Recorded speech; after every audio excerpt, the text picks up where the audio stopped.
പ്രിയമുള്ളവരെ എല്ലാവർക്കും നമസ്കാരം. വി ടോക്സ് പട്ടാമ്പി മീഡിയയിലേക്ക് എല്ലാവർക്കും സ്വാഗതം.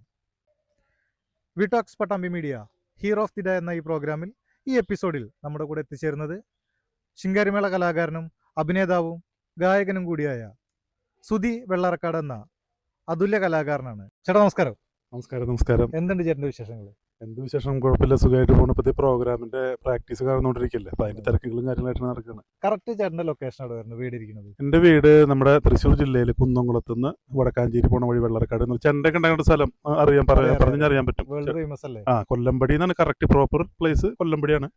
വെള്ളറക്കാട് എന്ന് പറയാം നമ്മൾ. അവിടെയാണ്, തേജസ് കോളേജിന്റെ അടുത്താണല്ലേ. ചേട്ടൻ ഈ ഫീൽഡിലേക്ക്, കലാപരമായുള്ള ഫീൽഡിലേക്ക് ഇറങ്ങിയിട്ട് ഏകദേശം എത്ര വർഷമായിട്ടുണ്ടാവും? കലാപരം കുട്ടാണെങ്കിൽ ചെണ്ടമേളം ഇതാണെങ്കിൽ ഇപ്പോൾ ഒരു 10-18-20 കൊല്ലത്തിന്റെ അടുത്ത് ആയിട്ടുണ്ടാവും. സ്റ്റാർട്ട് ചെയ്തിട്ടുണ്ട്. അതെ. ഈ പാട്ടിന്റെ ഫീൽഡിലേക്ക് വരുമ്പോഴോ? പാട്ട് ശരിക്കും പറഞ്ഞാൽ ഈ കൊട്ടിനേക്കാളും മുന്നേ ആയിരുന്നു പാട്ടിന് പോയിക്കൊണ്ടിരുന്നത്. അത്രയും എക്സ്പീരിയൻസ് ഉണ്ട്. ശരിക്കും ഞാൻ പ്രോഗ്രാമിന് ആദ്യമായിട്ട് പോയി തുടങ്ങിയത് ഫോർ ദ പീപ്പിള് സിനിമ ഉണ്ടല്ലോ, അതിറങ്ങിയപ്പോ വർഷങ്ങൾക്ക് മുന്നേ അതില് ജാസി ഗിഫ്റ്റ് ആദ്യമായിട്ട് പാടുന്ന അതിലാണല്ലോ മലയാളത്തില്. അപ്പൊ അതിലത്തെ ലജ്ജാവതി എന്ന് പറയുന്ന പാട്ട് അദ്ദേഹത്തിന്റെ ശബ്ദം അനുകരിച്ച് പാടിയിട്ടാണ് ആദ്യമായിട്ട് ഞാൻ സ്റ്റേജിൽ പെർഫോം ചെയ്യുന്നത്. അതെ. അങ്ങനെയാണ്. അത് കറക്റ്റ് വർഷമല്ല, ആ പടത്തിന്റെ കൊല്ലം, അത് ആ സമയം നോക്കി കഴിഞ്ഞാൽ നമുക്ക് കറക്റ്റ് അങ്ങനെ അറിയാം. കറക്റ്റ് ഓർമ്മയില്ല. അത് കൂടാണ്ട് ഈ നാടൻ പാട്ട് മേഖല, സിനിമാ പാട്ട് മേഖല, അങ്ങനെ ഗാനമേളകളിലൊക്കെ വേറെ പോകാറുണ്ടോ? നാടൻ പാട്ടിനൊന്നും അധികം പോയിട്ടില്ല. പോയിട്ടില്ല എന്ന് പറയാൻ പറ്റില്ല, കുറച്ചൊക്കെ പോയിട്ടുണ്ട്. ഗാനമേള, സിനിമ പാട്ടുകൾ അങ്ങനെ പോവാറുണ്ട്. പിന്നെ നമ്മുടെയൊക്കെ സാമ്പത്തിക സ്ഥിതി എന്ന് പറഞ്ഞ ഈ പറഞ്ഞ പോലെ ആയതുകൊണ്ട് അതൊന്നും വലിയ കാര്യമായിട്ടുള്ള വരുമാനം ഒന്നും ഉണ്ടായിരുന്നില്ലല്ലോ. അപ്പൊ അതുകൊണ്ട് കൂടുതൽ വരുമാനം കിട്ടിയിരുന്ന നമുക്ക് ഇതെന്നായിരുന്നു. ഓട്ടോമാറ്റിക്കായിട്ട് ഇങ്ങോട്ട് ഡൈവേർട്ടായി പോയി. അത് ശരി. അപ്പോ വീട്ടിൽ നിന്നൊക്കെ ഭയങ്കര സപ്പോർട്ടാണോ ചേട്ടൻ ഈ കലാപരമായുള്ള? പിന്നെ ഇല്ലെങ്കിൽ നമുക്ക് വരാൻ പറ്റില്ലല്ലോ. എല്ലാവരും നല്ലത്, നാട്ടിലും വീട്ടിലും എല്ലാവരും സുഹൃത്തുക്കളൊക്കെ നല്ല സപ്പോർട്ടാണ്. വീട്ടിലാരൊക്കെ ഉണ്ട് ചേട്ടൻ്റെ?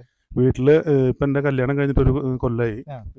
അച്ഛൻ മരണപ്പെട്ടു, അമ്മയുണ്ട് ഇപ്പൊ വീട്ടില്. അമ്മയും വൈഫുമാണ് വീട്ടിലുള്ളത്. ചേച്ചിയുടെ കല്യാണം കഴിഞ്ഞു, 3 കുട്ടികളുണ്ട്. അളിയൻ ഓട്ടോ ഓടിക്കുന്നു. അങ്ങനെയുള്ള കാര്യങ്ങൾ. ചേട്ടന് ഈ കലാപരമായുള്ള ഈ ഒരു സീസണിലുള്ള പരിപാടികളല്ലാണ്ട് ജോലിയായിട്ട് വേറെ എന്താ ഉള്ളത്?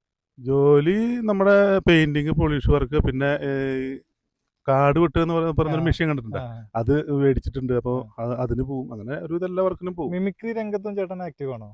ഇല്ല, മിമിക്രി ഒന്നും അങ്ങനെ ചെയ്യാറില്ല. ജാസിഫിന്റെ ശബ്ദം അനുകരിക്കാന്ന് വെച്ചാൽ അങ്ങനെ ഒരു മിമിക്രി മോഡലല്ല അത്.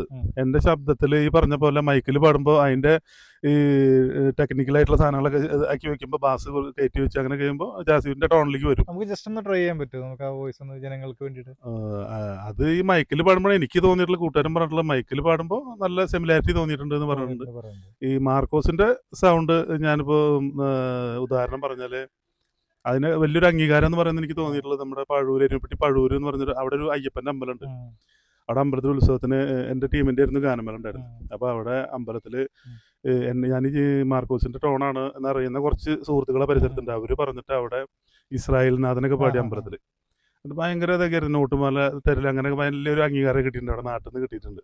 എനിക്ക് കംഫർട്ട് ശരിക്കും പറഞ്ഞാൽ വെറുതെ ഇപ്പൊ ഫ്രീ ആയിട്ട് നമ്മൾ പാടുകയാണെങ്കിലും അതാണ് എനിക്ക് കംഫർട്ടായിട്ട് തോന്നിയിട്ടുള്ളത്. അതെ. അനുകരിക്കുന്നതല്ല ശരിക്കും പറഞ്ഞത്, അതെന്റെ ടോൺ അങ്ങനെയാണ്. ഇപ്പൊ അത് പാടി എന്റെ സുഹൃത്തുക്കളൊക്കെ പലരും പറഞ്ഞിട്ടുണ്ട് അടുത്ത്, അതുതരം പാടുമ്പോ ആള് പാടുന്ന പറഞ്ഞിട്ടാണ്. അല്ലാണ്ട് നമ്മൾ അനുകരിച്ച് പാടുന്നതല്ല. ചേട്ടാ നമുക്കപ്പോ നമ്മുടെ ഏറ്റവും ഫേമസ് ആയുള്ള പാട്ട് നമുക്കൊന്ന് കേട്ടാലോ? ഇസ്രായേൽ നാഥനായി. പാടാം. 4 പേര് പാടാം. ചെങ്കടലിൽ നീ അന്ന് പാത തെളിച്ചു, മരുവിൽ മക്കൾക്ക് മന്ന പൊഴിച്ചു, തിരുനിണവും ദിവ്യഭോജവുമായി ഈ ഉലകത്തിൻ ജീവനായി വഴിയും സത്യവുമായവനെ നിൻ തിരുനാമം വാഴ്ത്തുന്നു. ഇസ്രായേലിൻ നാഥനായി വാഴുമേക ദൈവം, സത്യജീവമാർഗമാണു ദൈവം, മർത്യനായി ഭൂമിയിൽ പിറന്ന സ്നേഹദൈവം, നിത്യജീവനെ കിടുന്നു ദൈവം. ആബപിതാവേ ദൈവമേ, അവിടുത്തെ രാജ്യം വരേണമേ, ഇന്നേ തിരുഹിതം ഭൂമിയിൽ എന്നെന്നും നിറവേറിടേണമേ. ചേട്ടാ അടിപൊളിയുണ്ട് പാട്ട് പാടിയത്. Thank you. മാർക്കോസ് അദ്ദേഹം പാടി വെച്ച അതേപോലെ തന്നെ ആ ഒരു ഫീല് എനിക്ക് തരാൻ പറ്റി. സൂപ്പറായിട്ട് പാട്ട് പാടി. ഇതിന് മുന്നേ ഇപ്പോൾ പള്ളിയിലൊക്കെ ഈ പാട്ട് തന്നെ അവതരിപ്പിച്ചിട്ട് പറഞ്ഞിട്ടുണ്ട്. എങ്ങനെയായിരുന്നു അവിടുത്തെ ഒരു ഫീഡ്ബാക്ക്? എങ്ങനെയായിരുന്നു ജനങ്ങളുടെ ഭാഗത്ത് നിന്ന്? പള്ളിയിലല്ല, ഞാൻ നേരത്തെ പറഞ്ഞിട്ടുണ്ടായിരുന്നു. ആ അമ്പലത്തില് അമ്പലത്തില് ആ, അമ്പലത്തില് ശരി, അമ്പലത്തില് അമ്പലത്തിൽ. അവിടെ ഉം. ഞാന് നമ്മുടെ 2-3 കൂട്ടുകാരന്മാരുണ്ട് ഉം. പ്രോഗ്രാമിന് പോകുന്നവർ തന്നെയാണ്. ഉം. അപ്പൊ നമ്മുടെ അവരുടെ കൂടെ ഈ പഴൂര് എന്ന് പറയുന്ന ഒരു അയ്യപ്പന്റെ അമ്പലമാണ്. ഉം. അവിടെ പ്രോഗ്രാമിന് പോയപ്പോൾ അവിടെ കുറെ സുഹൃത്തുക്കളുണ്ട്, നാട്ടിൽ തന്നെ ഉണ്ട് നമുക്ക്. ഉം. അപ്പൊ അവര് സുധി ഇങ്ങനെ മാർക്കോസിന്റെ ടോൺ ഉണ്ടല്ലോ, അപ്പൊ ഇസ്രായേലിൽ പാട് എന്ന് പറഞ്ഞു. ഉം. അപ്പൊ അവിടെ പാടി പാടി ഭയങ്കര നല്ല ക്ലാപ്പ് കിട്ടി, നോട്ടുമാലൊക്കെ തന്നു. അതാണ് എനിക്ക് അവിടെ നിന്ന് ഏറ്റവും വലിയൊരു അമ്പലപ്പറമ്പിലാണ് പാടുന്നത്. തീർച്ചയായിട്ടും നമുക്ക് കിട്ടുന്ന ഒരു ഭാഗ്യം അത് തന്നെയല്ലേ ഭയങ്കര ഒരു സന്തോഷം കിട്ടിയൊരു സംഭവമായിരുന്നു. ആയിരുന്നു അല്ലേ. അത് കൂടാണ്ട് നമ്മുടെ സുധിച്ചേട്ടൻ ഒരുപാട് സിനിമകളിലൊക്കെ അഭിനയിച്ചിട്ടുള്ള ഒരു വ്യക്തി കൂടിയാണ്. ഇപ്പോൾ നമുക്കറിയാം ഏറ്റവും അടുത്തിടെ അല്ലെങ്കിൽ ഒരു 4-5 വർഷം മുന്നേ ഇറങ്ങിയ ഒരു പടം ഉണ്ടായിരുന്നു, നമ്മുടെ ടോവിനോ തോമസ് അഭിനയിച്ച കൽക്കി എന്ന സിനിമയിൽ നല്ലൊരു വേഷം അദ്ദേഹം ചെയ്തിട്ടുണ്ട്. നമുക്ക് അതും കൂടി അദ്ദേഹത്തിനോട് ചോദിച്ച് മനസ്സിലാക്കാം. ചേട്ടാ, കൽക്കിയിൽ എങ്ങനെയായിരുന്നു എത്തിപ്പെട്ടത്? അത് ഏത് റോളായിരുന്നു ചേട്ടൻ ചെയ്തത്? അതും കൂടി ഒന്ന് പറയൂ. കൽക്കിയില് ഞാൻ എത്തിപ്പെട്ടതെന്ന് പറഞ്ഞാൽ നമ്മുടെ മുന്നേ ഞാൻ വർക്ക് ചെയ്തിരുന്ന ടീമില് അവിടെ ഒരു നമുക്ക് സുഹൃത്തുണ്ട്. അപ്പൊ അവൻ എന്നെ ഭയങ്കര ഇഷ്ടമാണ്. നമുക്ക് എന്നെ ഭയങ്കര അനിയനെ പോലെ ഒരു പയ്യനാ. അപ്പൊ അവൻ എന്റെ ഫോട്ടോസും എന്റെ ഡീറ്റെയിൽ ഒക്കെ ചോദിച്ചിട്ട് ആൾ എന്നോട് ചോദിച്ചു. പക്ഷെ എനിക്ക് അറിയില്ലായിരുന്നു, എന്തിനാന്ന് എനിക്ക് അറിയില്ലായിരുന്നു. ചോദിച്ചിട്ട് ആൾ ഇതിന്റെ ഓഡീഷൻ വന്നപ്പോൾ ആൾ അയച്ചു കൊടുത്തു. ശരി. എന്നിട്ട് അതിന് അവര് സെലക്ട് ആയിട്ടുണ്ട്, ഓഡീഷൻ ഉണ്ട് എന്ന് പറഞ്ഞിട്ട് വിളിച്ചപ്പോഴാണ് എൻ്റെ അടുത്ത് പറഞ്ഞത്, ചേട്ടാ ഇങ്ങനെ ഓഡീഷൻ വന്നിട്ടുണ്ട്, ഇവിടെ നെടുമ്പാശ്ശേരി അടുത്തായിരുന്നൊരു ഹോട്ടലിലായിരുന്നു എൻ്റെ ഓഡീഷൻ ഉണ്ടായിരുന്നു. അങ്ങനെ അവിടെ പോയി പ്രോഗ്രാമിന്റെ ലീവൊക്കെ എടുത്തിട്ട് അവിടെ പോയി ചെന്നപ്പോൾ ഫസ്റ്റ് ഇതിൽ തന്നെ അവർ പറയുന്നൊരു സംഭവം നമ്മൾ ചെയ്ത് കാണിച്ചു കൊടുത്തവർ സെലക്ട് ആയി. പിന്നെ കുറച്ച് ദിവസം കഴിഞ്ഞിട്ട് പിന്നെ ഷൂട്ട് നടക്കുകയാണ് ചെയ്തത്. എന്തായിരുന്നു ചേട്ടന് കിട്ടിയ ആ ഒരു സീൻ? എന്തായിരുന്നു ചേട്ടന് കിട്ടിയത് സീന്? അതില് ടോവിനോടെ ഇൻട്രോയിലാണ് ശരിക്കും എന്നെ കാണിക്കുന്നത്. അതിൽ കുറച്ച് തമിഴൻ ഗുണ്ടകളുണ്ട്, അവരെന്നെ എൻകൗണ്ടർ ചെയ്യുന്നൊരു സംഭവമാണ്. അതില് ഒരു ഇടവഴി കൂടെ അങ്ങനെ ഒരു മിലിറ്ററി ടൈപ്പ് ഒരു ഷർട്ട് ഇട്ടിട്ട് ഇളനീര് കൈപ്പിടിച്ചിട്ട് നടന്നു വരുന്നൊരു സംഭവം ഉണ്ട്. ചേട്ടാ, നമ്മുടെ കൽക്കി സിനിമ കൂടാതെ പിന്നെ ചേട്ടൻ വേറെ ഏതൊക്കെ സിനിമയിൽ അഭിനയിച്ചിട്ടില്ല? അത് കൂടാതെ പിന്നെ നമ്മുടെ മ്യൂസിക്കൽ ആൽബം ഒക്കെ ചെയ്തിട്ടില്ലേ? ഏതൊക്കെയായിരുന്നു അത് ചെയ്തിട്ടുണ്ടായിരുന്നു? മ്യൂസിക് ആൽബങ്ങൾ എന്ന് പറഞ്ഞു കഴിഞ്ഞാൽ അത് ഒരുപാട് കൊല്ലം മുന്നെയാണ് ആദ്യമായിട്ട് പാടുന്നത്. നമ്മുടെ സന്നിച്ചേട്ടൻ ഐഡിയ സ്റ്റാർ സിംഗറിൽ വന്നിട്ടുള്ള വർഷത്തില് പന്നിത്തടം എന്ന് പറയും, കുന്നോളത്ത് ഇങ്ങോട്ട് വരുന്ന വഴി പന്നിത്തടം, അവിടെ ഉള്ള ഒരു ജയൻ എന്ന് പറയുന്ന ചേട്ടൻ എഴുതിയിട്ട് കമ്പോസ് ചെയ്തിട്ടുള്ള ഒരു പാട്ടായിരുന്നു. ചേട്ടാ, നമുക്ക് ആ ഒരു പാട്ടിന്റെ രണ്ടുപേരും നമുക്കൊന്ന് കേട്ടാലോ? പാടാലോ അല്ലേ? ഓക്കെ. ആ മലയും ചുരവും കയറി മലനാട്ടിൽ ചെന്നപ്പോഴേ എൻ മനം കുളിർ മഞ്ഞിൽ കുളിരു കോരി. ആ മലയും ചുരവും കയറി മലനാട്ടിൽ ചെന്നപ്പോഴേ എൻ മനം കുളിർ മഞ്ഞിൽ കുളിരു കോരി.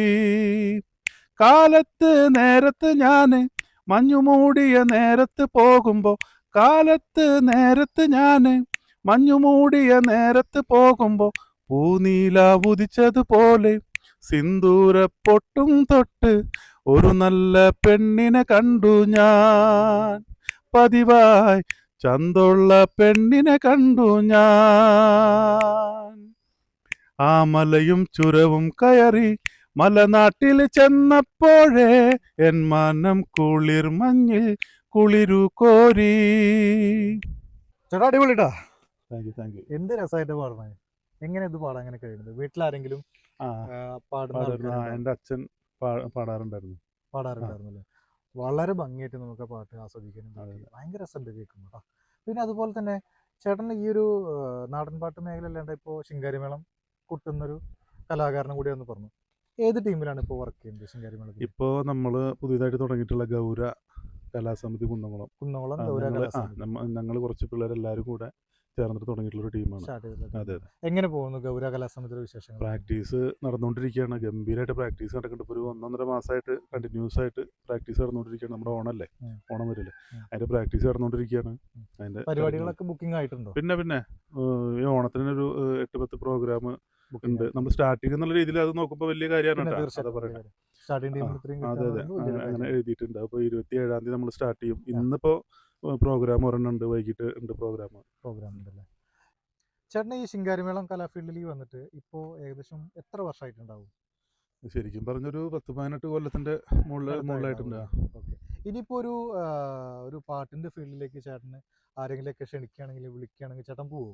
പിന്നെ തീർച്ചയായിട്ടും പോകും. എനിക്ക് എൻ്റെ പാഷൻ എന്ന് പറഞ്ഞാൽ തന്നെ പാട്ടാണ്. അത് ഇതിപ്പോൾ ശിങ്കാരി എനിക്ക് ഇപ്പോൾ ഞാൻ എൻ്റെ കുടുംബം കഴിയുന്നത് ശിങ്കാരിമേള അങ്ങനെയുള്ള കാര്യങ്ങളൊക്കെ കൊണ്ടാണ്. അതിൽ അങ്ങനെ കുറച്ച് പറയുന്നല്ല ഞാൻ. പക്ഷേ ആദ്യമായിട്ട് എൻ്റെ ഉള്ളിൽ ഉണ്ടായിരുന്നൊരു സംഭവം എന്ന രീതിയിൽ പാട്ട് ഗാനമേള എന്നൊക്കെ പറയുന്നത് എനിക്ക് വലിയൊരു പാഷൻ തന്നെയാണ്. അങ്ങനെ നല്ലൊരു അവസരം കിട്ടി കഴിഞ്ഞാൽ ഇനിയും ഞാൻ പോകണം എന്നാണ് എൻ്റെ ആഗ്രഹം, കിട്ടണം എന്ന് ആഗ്രഹം. അപ്പോൾ എന്തായാലും ചേട്ടന് ഒരുപാട് അവസരങ്ങൾ ഇനിയും കിട്ടട്ടെ, അതുപോലെ തന്നെ കലാഫീൽഡിൽ ഒരുപാട് ഉയർച്ച ഉണ്ടാവട്ടെ എന്ന് ആത്മാർത്ഥമായിട്ട് ആശംസിക്കുകയാണ്, പ്രാർത്ഥിക്കുകയാണ്. Thank you. താങ്ക് യു ചേട്ടാ, thank you very much. Thank you.